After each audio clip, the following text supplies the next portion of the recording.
Okay, so today we're going to dive into a very specific corner of the premium supplement market. We're looking at the Spartan Root Activator Shampoo. hmm This thing is marketed as, a revolutionary treatment for hair loss. Right. And our mission here is pretty clear. We're going to take the product's really bold marketing claims and just hold them up against what independent online trust assessments are saying. See how big that gap is. Exactly. Let's see what's really there. So let's start with those promises because they are dramatic.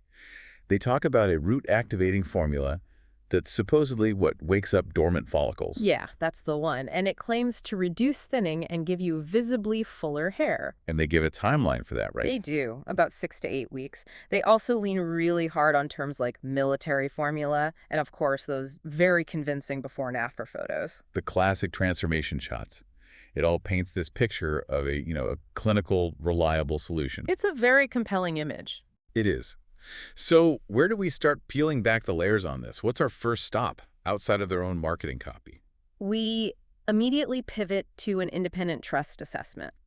So when the domain was checked on a platform like Scam Advisor, it got a medium trust rating. Medium. Okay, that's interesting. It's not a full-on red flag, but it's definitely not a green light either. Not at all. And it really makes you ask, why only medium? Right. Does that mean there's some legitimacy, or is it just that the site is too new to have been flagged properly? It seems to be more the latter. The sources point to a few specific reasons. The site is pretty new, and this is the key part. The ownership information is described as quite hidden. So there's very little transparency. Almost none. So the system says it's probably safe to use, but that's mostly because it hasn't gathered enough negative data yet. The risks are still there.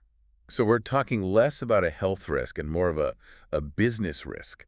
That's a really important distinction for you to keep in mind here. Absolutely. And that business risk becomes very real when you start looking at online consumer complaints. What are people saying? We're seeing comments about inconsistent customer service and some pretty significant refund issues. Let me guess. This is tied to those risk-free trials or auto-ship programs they push so hard. You got it. That's where the problems really seem to be. People get locked into these expensive subscriptions, and canceling them is apparently a nightmare. So the money-back guarantee isn't running so smoothly. Not according to the reviews. The overall verdict from the analysis is that the product leans towards the high-risk side. Okay, but why? Is the shampoo itself bad? Not because it's dangerous. It's because, and I'm quoting here, the marketing promises go further than the supporting evidence. So if you're expecting actual real regrowth like you see in the ads, you're probably going to be disappointed. That's the idea. It might make your existing hair feel, a little fuller or healthier, but that's a far cry from waking up dormant follicles. What's fascinating here is the advice that you see across all the sources. It's very consistent. Yeah, and it's simple. Manage your expectations. And if you're serious about treating hair loss, your first stop really should be a doctor, not an online ad. It's also worth pointing out that you can find similar Spartan Root Activator products on places like Amazon, right? You can, yeah. It seems to be part of a wider ecosystem, though their individual trust profiles might be different. So let's wrap this up.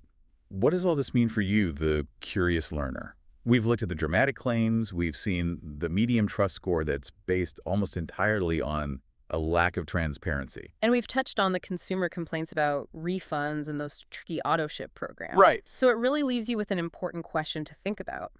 When a product's biggest risk is just how little they tell you about who's selling it and how much they overpromise, how much weight should you really give to that glossy marketing alone? Something to mull over.